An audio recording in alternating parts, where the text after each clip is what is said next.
Hey guys, what's up? Eddie Aho here with KissAnalog.com. Well, hope you guys had a Merry Christmas if you celebrate that. That was yesterday, day after Christmas, and New Year's is coming up. So happy holidays, everyone. And I just wanted to go over a digital course, okay? And we're going to put this as part of. I started making this playlist or series called Kiss University, Kiss U for short. And so I think we're going to call this class D100 for digital. Yeah, it's Kiss Analog. We're going to do a little digital. Hey, everybody has to do a little bit of digital, just like the digital guys have to do some analog stuff. So now, what is digital? Digital is on-off, right? Essentially. And on or off could mean different things. You know, it used to always mean 5-volt digital logic. So digital logic was at 5 volts, so on was 5 volts, off is 0 volts. Doesn't have to be exactly 5 volts, obviously, or exactly 0 volts. There's a range in there. But, just to keep it simple for now, we're going to look at some gates and stuff later, some of the parts used in digital circuits, and we'll look at some of the specs in another video. But in this video, I just want to go over some of the, some of the fun stuff, some of the basics, okay? So, there's gates, logic gates, and the reason they're called logic gates is because they you put signals into them, and depending on the logic, you get an output. So they're logic gates. And so to explain that, I'm going to show you some logic gates, okay? And one thing I want to mention is that, so when you're doing digital, you guys may have heard of things called bytes or bits, and we're going to explain that kind of stuff too, but essentially they're made up of ones and zeros, okay? So if you're going to count in digital, you only got two things to count, right? 0, 1. So how do you go higher? Well, just like in any other math, you add another column, right? So just like we count up to 10, 0 through 10, right? But we only can count 0 through 9 before we have to add that 1 in that other column. We have to start another column so that we can continue counting, right? And then once we get up to 99, we have to add another column to go up to 100, right? So in digital, you only got two places to count, 0, 1, and then you have to add another column, all right? And so then you can count, you go 0, 1, and then you can count two more places, just like in other math, like in base 10, when we count up to 9, the next number is 10, right? So we go up to 9 again, and then we have to go 100. So in digital, you go 0, 1, and then you go 2, 3. And I'll show you what that looks like, okay? But I want to show you some gates. So here's my board. Hopefully you can see that. Try to get the glare off. All right, so these are some of the basic gates. I'm going to show you some more, okay? But these are some of the basics. An inverter, one of the simple ones. You put a signal in and it inverts it. It's called an inverter. So, and then, just to explain some of the digital fundamentals, usually we're trying to come up with an equation, because we go through all these digital gates, and then we're going, well, what does that mean? And so how do we know what signal we're going to get out? So you have to kind of do some digital math, and I'm going to explain that to you. But so we start off with A, B, C, D, some of the letters in the lower part of the alphabet, and then for the output we go X, like X, Y, Z. We use some of the letters in the last of the alphabet. You don't have to, but that's kind of standard, okay? So if you put A in, what's X equal to? So this is what we call truth table. Just kind of ignore this stuff. This is a real simple one. A is equal to X. Well, if A is 0, if you put 0 volts in, you get a 1 out, which would be 5 volts. Let's say if we have a 5 volt digital logic. Could be 3.3, but let's just say it's 5 volts. Doesn't really matter. It's just the logic, right? We can do the electronics later, putting the right appropriate voltages and all that kind of stuff. So it's either on or off, and this is an inverter, so it inverts whatever you put here, okay? Then we have an AND gate, okay? An AND gate is when you have A and B, you have to have both things to get an X out. Okay, so we count 0, 1 here. We can go 0, 1, and then we want to count to 2, so we have to add another column, 1, 0, and then we repeat this again, 0, 1 again, repeats, and then we get a 1 over here, just like 100, 101, 102, 103, so you keep the 1 over here. And then these guys alternate between, like base 10, you'd go 0 through 9. In this case, we only have 0 through 1, so 0 through 1, and then it repeats, 0 through 1, okay? So that's how we count up to that. We go 0, 1, 2, 3. So we got 4 places, just like in base 10. If we start off as counting 0 and go up to 9, we counted 10 places. 0 up to 9 is 10 places. So here we have 4 places, but this is a 3 in digital, 1, 1, okay? And that's and, so you have to have this and that both to be high to get a high out here. If they're not both high, you get a 0. So this is the truth table. This is the truth.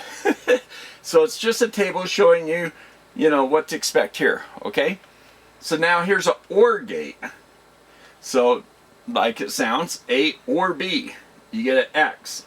So we count up again, we give all our possible scenarios, and then we go down this list and we decide, well, is it high or low, high or low? And then this is how we build a truth table. I'm going to show you some cool stuff you do with truth tables in another video, okay? So here we go. We got a 1 over here. So one of these guys, B, is a 1. So we get a 1 on the output. Well, if A is a 1, we get a 1 on the output. It's an OR, this or that.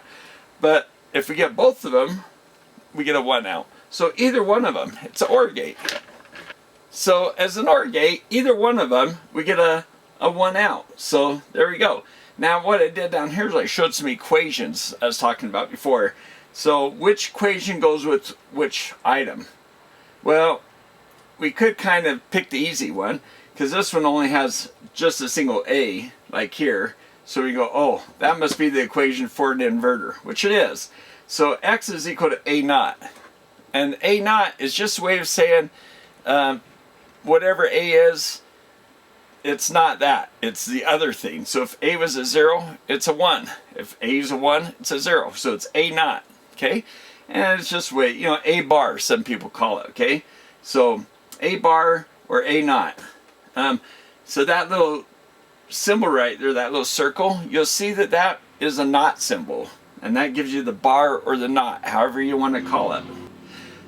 Alright, so what's this one? This one's a plus. So let's jump down to this one for a minute. This one's a multiplication, okay? So what if A is a 1 and B is a 0? 1 times 0 is 0. So that would kind of suggest maybe this one, right? Unless A and B are both 1, we go 1 times 1 is 1. It's a 1. But anything times a 0, either one of these are 0, we get a 0 out. So that's the equation for this. And this is a plus. So this is OR. They call this the OR, and that's AND. So the multiplication symbol is the AND, and this is the OR. So this or this, so if you got a 1 or a 0, you get a 1 out. You get a 0 or 1, same thing. 2 zeros, 0, right? But if you get a 1 plus a 1, you get a 3. So 1 plus a 1, you'd get a 1 out as well. So that's the OR gate, okay? Let me show you a couple more gates, some more common gates. You know what, guys, before we go on to other gates, I thought I'd show you something to maybe give you another way to understand the gates, okay? AND gate. So we got 5 volts here, X is over here. So when is X going to be equal to 5? Well, just looking at it, you can tell. I mean, it's pretty obvious, right? They both have to be closed. Both switches have to be closed to get a high out. So that's your AND gate right there. Both switches have to be closed. So once you look at the AND gate and you get used to it, you'll look at it like this and you'll know right off the bat, oh yeah, we have to have 2 highs, okay? OR gate. This or that switch gives you a 1 out here, right? either one of them closed, or if they're both closed, you get a 1 out. So there you go. Equation for the OR, A or B, and A and B. We could have called these anything, right? C and D, you know, that kind of thing. E and F, if we wanted to, we could have put Y or Z. It's just been kind of normalized that you use the lower part of the alphabet for the inputs or the gates, and the later part of the alphabet for the outputs. Doesn't have to be that way, but it can, you know, but that's just typical, okay? All right, got another board up. That's an AND gate. It looks like an AND gate with the not symbol, with the bubble, right? So it looks like an AND with an inverter, which is exactly what it is. And it's called a NAND gate with an N in front of an AND, okay? So, not AND. That's one way to think of it.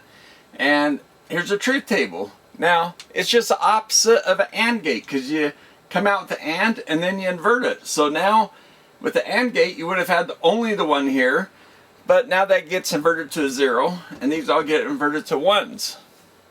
Okay? Then we have, you guessed it, the NOR gate.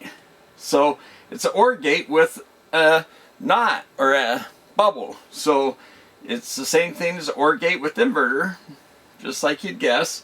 And again, we just, all these things get inverted. So there you go. So there's 2 more gates. All right? And here is the math for, you know, the algebraic symbol, meaning this. And I'm going to show you how to break this up and how to do a little bit of math. I'm going to show you how to add numbers and everything in the next video. And I'm going to show you a couple more gates, okay?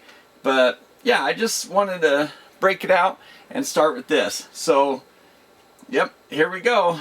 It's just like AND. So now you can see if you had an AND gate, if you start chaining gates together and doing the math, you can kind of see what you'll end up with. You'll end up with, for this guy, you end up with this equation, okay? Because you go A and B not equals X. A and B not equals X. And in this one, you go A or B not equals X. A or B not equals X. So it becomes kind of fun and simple, and kind of, you know, it's kind of fun to play around with these. So we're going to build some circuits. I'm going to show you a little bit more math in the next video, and we're going to show some simple circuits so you can look at a digital circuit and figure all this stuff out, okay? Alright guys, hope that makes sense, hope you like it. Digital logic can be used for a lot of things, just like analog logic. So you can mix, you know, some digital logic, you can have some sensory or some inputs to your logic, and then you can set up that logic in such a way to say, okay, if these all happen, then I'm going to turn this LED on, or, you know, apply this signal to whatever, okay? You know, power on good or something like that. So there's a lot of things you can use it for, and I mean, it's like your imagination. So I'm going to show you some circuits and that, and we're going to kind of go through this so you get, I think you'll catch on pretty quick, and it'll be kind of fun. So let me know what you think in the comments. Tell me what you know, what you think about this. And this is going to be KISS University, what did I say, D100. Or did I say D101? So I think this would be D101 for the first course in the Digital Logic series, okay? So let me know what you think of that, and thanks for watching. 2 thumbs up to my patrons as always, and thanks guys for the people that have hit that thank you button down, that one-time thing where you can buy me a cup of coffee or that. Really appreciate that. That's really nice of you. And just liking the video, great free way to help the channel, so appreciate that too. And we'll see you next time.